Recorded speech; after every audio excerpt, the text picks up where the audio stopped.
Oke, kita lanjut lagi nih, kupas tuntas sumber-sumber Anda. Kali ini ada sosok menarik banget dari dunia strength training, namanya Pavel Tsatsouline. Pavel ya. Dia ini memang terkenal unik pendekatannya. Iya, dari catatan sama kutipan yang Anda kumpulkan ini, kelihatannya cara pandangnya soal latihan tuh, beda banget gitu ya. Beda dari pakem umum bisa dibilang.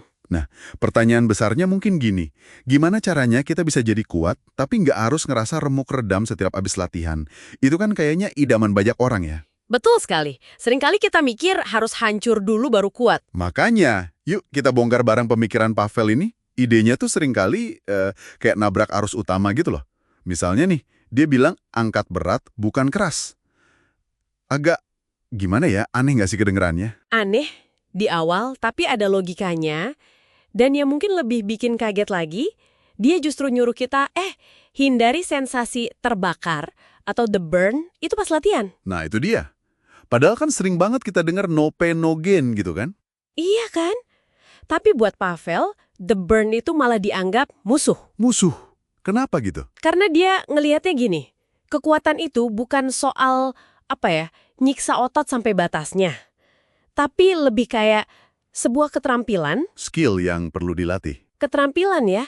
Oh, jadi kayak belajar main piano atau ngetik cepat gitu. Butuh pengulangan yang pas, yang benar, bukan cuma asal genjot sekeras-kerasnya sampai jari kram. Mersis, analoginya pas banget. Makanya dia fokusnya ke repetisi rendah. Di bawah 5 lah, untuk kekuatan murni. Di bawah 5 repetisi ya. Iya. Dia bahkan bilang, kalau udah lebih dari 5 repetisi, itu udah masuknya ranah binaraga. Bukan lagi latihan kekuatan murni ala dia. Oke. Dan ini nih kuncinya. Anda itu harus merasa lebih segar atau paling nggak samalah kondisinya setelah latihan. Bukan malah capek luar biasa. Wah, ini menarik. Jadi, latihan itu harusnya jadi semacam praktek gitu ya, bukan penyiksaan. Tepat. Praktek yang berkualitas. Nah, kalau gitu, apa sih yang sebenarnya terjadi di dalam tubuh kita pas kita latihan gaya Pavel ini? Kalau bukan ototnya yang diforsir habis-habisan, terus apa dong yang dilatih? Fokusnya itu pindah. Pindahnya ke sistem saraf. Coba bayangin aja jalur saraf dari otak ke otot itu kayak kabel atau jalan tol gitu. Oke, kabel ya. Nah, latihan ala Pavel ini, terutama nanti kita bahas metodenya, tujuannya itu kayak mengaspal ulang jalan tol tadi. Biar makin mulus, makin lebar, makin efisien. Biar sinyalnya lancar gitu. Gampang di jalan tol tadi, makin kuat juga kontraksi otot yang bisa dihasilkan. Aha, Dan ini bisa terjadi tanpa perlu merusak atau bikin ototnya capek berlebihan. oke, mulai kebayang. Jadi, bukan ototnya yang dibikin capek, tapi kabel sarafnya yang dibikin makin jago, makin efisien gitu ya. Bisa dibilang begitu, ya? Nah, ini nyambung dong sama idenya soal kita harus merasa seger setelah latihan itu. Nyambung banget. Justru itu intinya. Kalau Anda nggak kelelahan parah tiap latihan, artinya apa? Anda bisa latihan lagi, lebih cepat, lebih sering. Oh iya. Dan latihan yang sering tapi berkualitas inilah, menurut Pavel, yang paling efektif buat ngasah keterampilan kekuatan tadi. Sistem saraf Anda nggak keburu stres, jadi bisa terus beradaptasi, jadi lebih efisien. Menarik polanya. Nah, di catatan Anda ada satu metode yang bikin saya penasaran banget nih. Namanya Greasing the Groove atau GTG. Katanya ini cara andalan Pavel ya. Gimana tuh cara kerjanya? GTG. Ini memang salah satu ciri khasnya dia. Konsepnya unik banget. Intinya gini, lakukan satu gerakan spesifik, misalnya pull up atau push up, sesering mungkin sepanjang hari. Sepanjang hari? Berapa kali tuh? Sering, tapi kuncinya adalah setiap sesi itu jauh-jauh dari gagal atau capek. Pendek aja latihannya. Jauh dari capek, maksudnya gimana? Misal Anda maksimal bisa pull up 10 kali sampai gagal. Nah, kalau latihan GTG, Anda mungkin cuma lakuin 3 atau 4 kali aja per sesi. Sedikit banget kan? Oh, cuma sedikit gitu ya per sesi? Iya, tapi sering. Dan jeda antar sesinya harus panjang. Minimal 15 menit, tapi bisa juga berjam-jam. Jadi nggak ada rasa capek yang numpuk. Contohnya gimana, biar lebih kebayang? Di catatan Anda kan ada cerita soal ayah mertuanya Pavel tuh. Iya, itu contoh klasik banget. Jadi, ayah mertuanya ini usianya udah 64 tahun waktu itu. Dia pengen nambah jumlah pull up-nya. Udah nggak mudah lagi ya? Betul. Terus dia coba pakai metode GTG ini. Hasilnya, dalam beberapa bulan aja dia bisa pull up sampai 20 kali. Padahal sebelumnya cuma bisa 10. Wow, 20 kali di usia 64.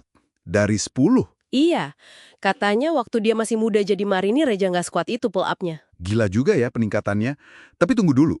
Ini jadi beda nggak sih cara kerja GTG kalau tujuannya buat daya tahan, kayak nambah jumlah pull up tadi, dibanding kalau tujuannya buat kekuatan maksimal, misalnya melatih one-armed push-up gitu? Nah, itu pertanyaan bagus banget. Cara kerjanya ada sedikit perbedaan, tergantung tujuannya apa. Gimana tuh bedanya? Kalau untuk daya tahan, kayak nambah repetisi pull up atau push up biasa, GTG ini efeknya lebih ke, bikin ototnya lebih efisien pakai oksigen. Khususnya serat otot fast twitch. Biar nggak gampang capek gitu? Betul. Jadi nggak gampang menghasilkan asam laktat yang bikin pegel itu. Plus, mitokondria, pabrik energi di sel ototnya jadi lebih banyak dan kualitasnya lebih bagus. Ototnya jadi lebih aerobik. Oke, itu untuk daya tahan. Terus kalau buat kekuatan murni? Nah, kalau GTG untuk kekuatan murni, misalnya Anda baru bisa one arm push up 6 kali maksimal nih. Terus Anda latihan GTG, ngelakuinnya cuma 2 atau 3 kali aja per set, tapi sering. Iya. Fokus adaptasinya itu lebih ke efisiensi saraf yang tadi kita bahas di awal. Proses ngaspal jalan tol tadi. Jadi, perubahannya lebih ke sistem sarafnya, bukan perubahan signifikan di struktur otot kayak pada latihan daya tahan. Oh, jadi beda ya target adaptasinya. Menarik banget. Selain metode latihan, di sumber Anda disebut juga Pavel nyaranin buku Psych, karya Dr. Judd Biasiotto ya.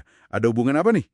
Benar, ada disebut itu. Buku Psych itu katanya ngebahas soal kontrol mental. Gimana cara menyalakan potensi kekuatan maksimal kita secara mental, tapi yang nggak kalah penting, gimana cara untuk benar-benar matiin mesin, rileks, dan istirahat total. Wah, ini nyambung banget dong ya sama filosofi Pavel yang pengen latihan itu dinikmati, bukan jadi sumber stres. Pas banget, sangat sejalan. Oh iya, ada trivia dikit nih di catatan Anda. Film favorit Pavel katanya The Magnificent Seven yang versi tahun 1960. Hahaha, oke, nice info. Jadi kalau kita coba tarik benang merahnya nih buat Anda yang dengerin. Pertama, kekuatan itu ternyata bisa dilihat dan dilatih kayak keterampilan. Butuh praktik yang cerdas, bukan cuma paksaan atau otot doang. Iya, kualitas praktiknya penting. Kedua, latihan yang efektif itu nggak melulu soal keringat bercucuran dan kelelahan tingkat dewa. Justru kualitas gerakan dan konsistensi itu bisa jadi lebih penting. Kualitas di atas kuantitas repetisi yang melelahkan.